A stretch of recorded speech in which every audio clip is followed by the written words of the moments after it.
In this week's show, we visit a small, not-for-profit volunteer organisation who rescue, foster and find new homes for cats. Dr. Kevin chats to this dedicated and committed group.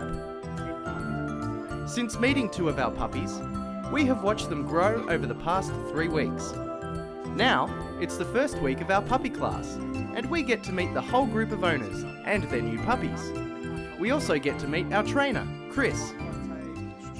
First, Dr. Kevin is discussing the subject of introducing a new human member to families who already have a furry member of the household. I have Dr. Lewis Kirkham with me, who is a veterinarian with further qualifications in animal behaviour. He's recently written a book called Tell Your Dog You're Pregnant, an essential guide for dog owners who are expecting a baby. Welcome, Dr. Lewis, to Pets Practice. Thanks, Dr. Kevin, for having me on. This is an excellent book. You must be very proud of it. Yes, I am. Thank you. Yeah, it's been 5 years in the making, and hopefully it's out there helping a lot of families with dogs. I'm sure it right is. At the moment. More and more dogs are becoming a very important part of our families, and as we're having babies later in our lives, more dogs are having to experience or have to adjust to the arrival of a new baby. Yeah, certainly. I mean, we're all, as you said, we're having kids later in life, and often people have got the fur child in the house. The dog is the first child, and now they're expecting a human baby, the real baby, and so they spend a lot of time devoted to that fur child. And now the new baby's coming on the scene, they're concerned how the dog's going to react. Could you explain to me a couple of the common problems that you see dogs experience when a new baby does come on the scene? Yeah, certainly. One we see is jumping up is a really common thing. You know, it might be okay now, you're not carrying a little bub in your arms. Yeah. You come to the front door, the dog's happy to meet you, you know, jumps up, that sort of thing. Obviously when you're carrying a baby that can be quite difficult, depending on the size of your dog. And that's one that we do see a lot of, and also anxiety as well. We see a little bit of some anxious problems in dogs developing when that baby first comes into the home. I see a lot of expectant mothers that come through the clinic at Vets on Parker, and I try to the best of my ability explain to them things that they should be doing, and often I do ask them, well, what are you doing at home to adjust the dog to the arrival of the new baby? And well, more often than not, people say they're not doing anything. Yes. What do you say about that? Yeah, that's very, very true. A lot of people say I'm doing nothing, but you also get people that say, you know, I'm giving more attention. Okay. You know, I'm really lavishing the attention. We're doing extra walks, having extra cuddles, so that when the baby comes, it's going to carry over as an attention bank. Yeah, you know, I see. The dog's going to think, oh, I had all those walks a couple of weeks ago. Yeah. This is perfect. This is perfect. But the exact opposite really occurs, you know. Goes from a lot of attention to just, when the baby arrives often, despite what people want to think will happen, it just drops off to nothing. And that can cause some anxiety and some other issues as well that we talk about in the book. And the idea really of the book is you don't want those rapid changes to happen, and you don't want the rapid changes to be associated with the arrival of the new baby. Exactly, that's exactly right. So it's about preparing early as possible, and making the changes as gradually as possible. So it's just not when the baby first comes home and bang, suddenly the whole house seems different to the dog. You've got a CD at the back of the book there. Could you tell me the reason for that? Yeah, I've got a CD. It's a CD of baby and toy noises. Okay. So not just the screaming baby, which everyone thinks that's the only noise a baby makes. You know, there's laughing, there's crying, playing in the bath. Yes. Other bodily functions that the babies might do are in there as well.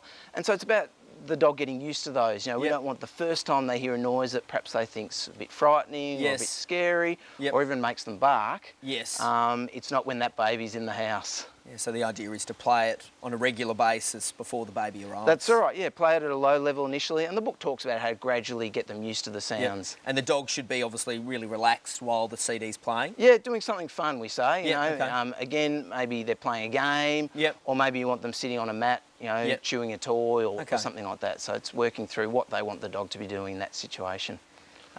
We touched on earlier the myths of an attention bank. Could you explain any other myths that you've experienced? Yeah, look, jealousy, obviously. Everyone talks about, I'm worried the dog's going to be jealous of the new baby. I'm worried they're going to be put out or have their nose put out of joint. Okay. And we don't think that's really a dog emotion. You know, it's more sort of a human emotion. Yep. And certainly my experience is it's the changes that occur when that dog comes home. Yep. You know, I had one client who was every day, when she sat down, the dog would jump on her lap and get a beautiful pat and a cuddle, and the baby came home, and the first thing she did was nurse the baby on the couch, and the dog's like, well, why can't I get up now, you know? And she perceived that the problems the dog was having was because it was jealous of the baby, but really it was just a change in routine. Yeah. So what she should have done was perhaps gradually reduce the dog's expectation of being up on the lap and maybe had it by her side. Is that right? Exactly. So maybe have a mat you know, by her feet, and rewarding the dog for staying down on the mat. So maybe a chew toy again down there, or a Kong or something with some peanut butter or Vegemite in there, and the dog's just really happy sitting by her side. Have you experienced other things that you've seen owners do and just go, you know, what are you doing? Oh yeah, certainly. With the CD, I went and saw Molly and John. Yes. Molly the dog. Yep. John and Penny were the parents. Yep. And they were expecting a baby in a few months' time, and they thought they had some issues. So we went over and we put the CD into the stereo system, and as soon as it started playing, John suddenly sort of jumped out of his seat. Yeah. Molly, where's the baby? You know, get the baby. What's the noise? What's the noise? And I sort of just had to say, oh look, let's just stop the CD and have a little chat, John. That's probably not how we want Molly to respond. Yes. We want a calm environment, you know. Might be okay if there's a rabbit that runs past or a possum up the tree possibly, but not when you got the baby in the house. I had a client recently who had a beautiful baby daughter, and their dog, upon arrival of the new baby, they were convinced the dog was depressed. Yes. Is that something that we see? Yes, I do. I do see depression. We do see depression in dogs. Yep. And we think it's a form of anxiety, you know. Okay. And you know, there are lots of things we do about trying to bring the dog out of their depression. Yeah. And bring them back into the family environment. Okay. And again, it's related to the changes that's going on. And we have ways of managing that we help out with. Yeah, excellent. Well, it's a fantastic book, Dr. Lewis.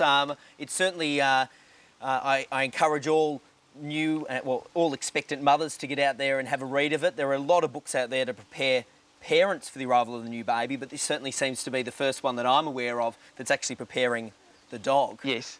Yeah, certainly. You know, it's got great distribution, and I actually sent a copy over to Kate and Will. Oh, the royal couple. The royal couple, that's right. I thought they need some help, might need some help with Lupo. Yes. Their dog. Yep. And I got a lovely letter back saying, you know, thank you for sending the book, and hopefully it's playing through the palace, the CD's playing through the palace halls as we speak. I'm sure it is. Well, thanks for coming along, Dr. Lewis. I really appreciate it. Yep, great to meet you, Dr. Kevin. Cheers. Let's practice. Let's practice. Each week, we follow a group of 5 puppies through puppy school and into adulthood. Our resident trainer, Chris Loverseed, from Positive Canine Training, will take the puppies and most of all their owners through a series of exercises and training situations. Chris will each week introduce the puppies and their handlers to some vital commands and exercises essential to the training of a young dog.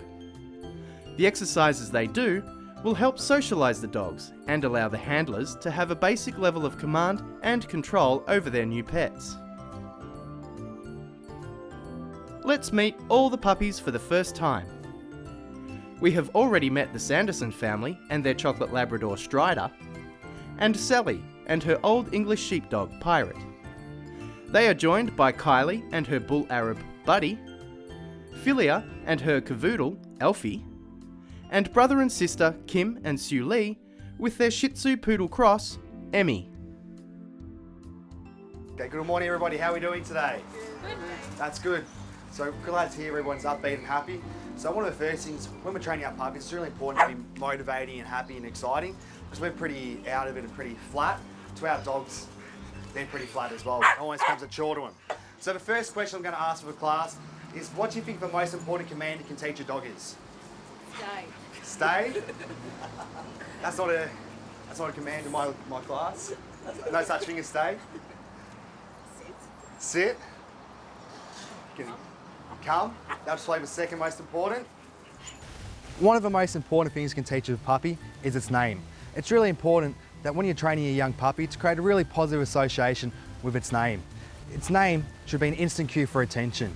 Now, for me growing up, I used to get into quite a bit of trouble. So whenever I heard my name, whenever my parents yelled out Chris, I was always running the other way because I knew something bad was going to happen. So you can say I had a very negative association with my name. With our young puppies, we want to create quite the opposite.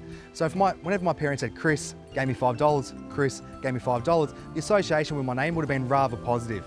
Now with our young puppies, we want to do exactly the same. It's very common for you to go down to a park, see lots of people always yelling out their dog's name and having no response. There can be quite a few reasons for that. One of the most common reasons is that they've used a puppy's name for punishment, and also number two is that they've never paired the dog's name with anything positive. It doesn't have any positive association whatsoever. Now, to teach a puppy how to have a good association with the name, there's quite a few ways we can do this. Get some treats that your puppy really likes, make sure they're hungry. You can also do this at meal times as well, so your puppy's a little bit more keen to work for its food. Say your puppy's name and give it a treat. Say your puppy's name and give it a treat. You might want to do this about 10 times in a row. Do this a couple of times every day for the next couple of weeks, and you'll be guaranteed that your dog will have a really good association with its name. So whenever you're out at a park or out in public, you can say your dog's name and it'll be an instant cue for attention. It's important to have a reliable recall, so you can call your dog away from potentially dangerous situations.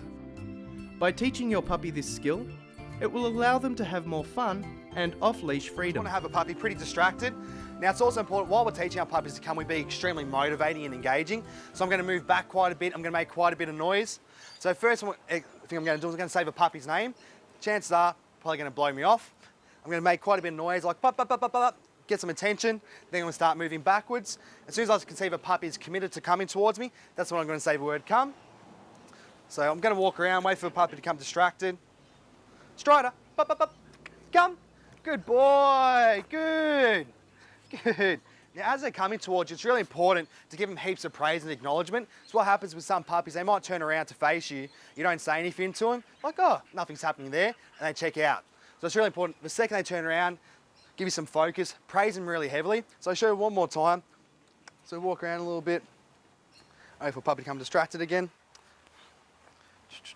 I know I'm pretty interesting. Strider, pop, pop, pop, come. Good boy, good. You should provide your puppy with plenty of well-timed praise when teaching them new skills. By using treats, pats, or toys to positively reinforce desired behaviour. For example, giving them a tasty treat when they sit instead of jumping will reinforce the preferred behaviour and make learning faster. You should not punish your puppy for making mistakes while learning new skills, as this can slow the learning process and create a negative association with the skills you are trying to teach.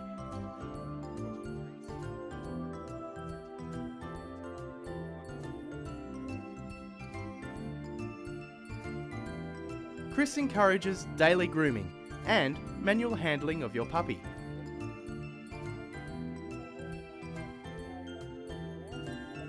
Pairing this with treats when they display good behaviour will create positive associations.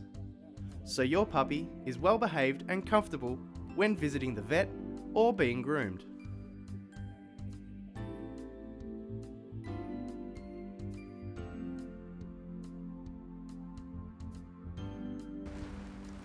Great to see everybody here at Puppy School and making a committed effort to your puppy's education to ensure they can be a safe member of the community. Over the next couple of weeks, we're going to do some rather fun socialisation exercises, such as getting your puppies used to people wearing scary masks, agility tunnels, party poppers and skateboards. Things they may come across when they're older that you want to make sure that they're well socialised to. Now what's really important is doing lots of training in between classes and looking at every moment with your puppy as a training opportunity, such as when you have visitors coming over, teach them how to sit nicely at the door instead of jumping onto people.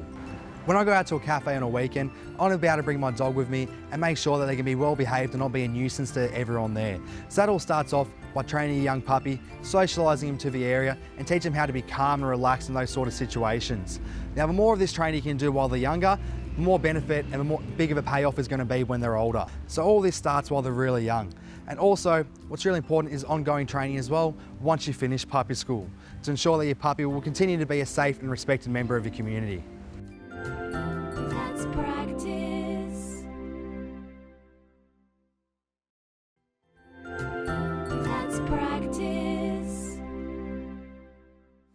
I'm here on Melbourne's Mornington Peninsula with Maria and Karen, who are members of Rescue a Cat, a non-for-profit cat rescue organisation. Could you tell me a little bit about your association, Karen? Well, as you have said, we're a not-for-profit organisation. We are based on the Mornington Peninsula. We're a small group. We do what we can to help abandoned cats, kittens, and we take them into our homes, and we often have to deal with all sorts of problems that they bring in. And we rehabilitate them with whatever we can do, and then we find homes for them. And it's quite a job. We're entirely voluntary. So everything that we've got, we've provided ourselves for the animals, and we can only do what we can do. We need more people to help. We need help in all sorts of ways to do what we do, and we need to raise awareness as well about why we're doing this. And we're doing this because the bottom line is people are not desexing their animals, and it's such an important message. Yes. If only people could remember desexing, we wouldn't have this. In regards to being quite a small association, where is most of the work done? Is it here inside your home? In regards to, I can see these cages at the back here. You seem to house quite a number of cats. I mean, there's about 4 or 5 cages here. You bring them in from the pound, do you? Yes, from the shelter mainly. It depends on the cats or kittens. If they're very, very young, there's an awful lot of work that has to be done with them. They've got to be bottle fed. They're tiny kittens and hand reared. And very time consuming, I imagine. Yes, when you get them in and you've got 6 feeds a day. Well, it's very rewarding. I imagine it must be. You see how they grow and develop into just gorgeous little creatures. And then finding them a home at the end of it is, I suppose, the ultimate reward. Yes, it's hard letting them go as well. I bet it is. Particularly as you seem to have taken them into your home. You look after them as if they're your own pet, and then letting them go must be incredibly challenging, but as you said, rewarding at the same time. Yes. So Maria, Karen mentioned earlier you're a recent foster carer. How did you get involved, and what is your role? What is a foster carer's role in this sort of organisation? Well, my partner and I were initially wanting to get a kitten. Yes. We have an elderly cat, and we wanted to get a kitten. And when I went onto the website, I noticed that they were looking for fosterers. Yes. It's definitely been the best thing that we could have done. You know, we're making a difference. We're contributing in a charitable way. You know, we're giving the kittens a good chance at finding a new home. And so far it's been wonderful. Yeah, excellent. Have there been some challenging cases that either of you could report, cats that you've seen that have come in situations that are less than desirable, and you've kind of brought them up and seen a real turnaround? Oh, you have some awful stories, kittens that have been partially buried, and yes, it's a horrible thing. And well, I've had some that were a mother and her kittens in a cardboard box dumped in a car park. That's fairly common, I guess. But the look on a mother cat's face when you take them in and you provide food, and you see that relief on the mum cat's face just looking at you, it's your heart goes out. So heartbreaking at times, but incredibly rewarding and heartwarming at the same time. Maria, I know that you're looking after 3 little boys at the moment, is that right? Yes. Excellent. I'd love to meet them if that's okay. Yeah, sure. So Maria, we're here with the 3 boys you're looking after. Yes. Can you tell me their names? This is Jasmine. Yeah. This one is Blinky. Yep. And this is Bailey. They're beautiful. They are beautiful. So how long have you had these guys for? Ooh, probably about 5 weeks. Okay. And could you tell or explain a little bit about the process in regards to fostering, in regards to how old they were when you got them, in terms of what happens in regards to desexing and vaccinations and those sorts of things? Because we're only recently new to the fostering, we tend to get them either just as they're about to be desexed or not long after they've been desexed. Sure. We haven't been dealing with the little tiny baby ones. Sure. We're not really equipped to deal with that at the moment. Sure. But so we get these guys at around 10 weeks of age and then try and find them homes. They all have their own personalities. They have their own little idiosyncrasies. Yep. And they all get on well? They do. 3 of them? Yeah, these brothers, they all have different personalities. You have the rough one and the thinker, the smoocher. But then no, they've all been a delight to have around. Yeah. All the kittens that we've had have Excellent. been wonderful. So it's really filled your desire to be involved, and you'd certainly recommend getting involved if other people were listening and wanted to get involved and become a foster carer. It seems like a very rewarding sort of option for a lot of people. Oh, absolutely. If you're thinking of getting a kitten and you just have that little bit extra room, even a few minutes extra time a day, it's certainly worthwhile looking into fostering. It's such a rewarding thing. It's so desperately needed. Yes. And there's all the support. We get, my partner and I get a lot of support from Rescue a Cat, so it's definitely worth it. Yeah, excellent. So Karen, we're well within one of your cat enclosures here, and we've got a mother cat with 3 of her kittens. What's her name? That's Mamma Mia. Yep.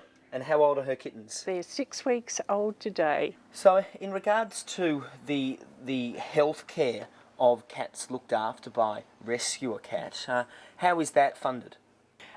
We ask for donations from people. Yep. We do sometimes have goods donated to us. That's very helpful. But we do like need food and litter, those sorts of things. But we do need money for vet fees. That's our biggest expense. Yes, I bet it is. And of course treatments, worm and flea treatments, and so donations are very important for us.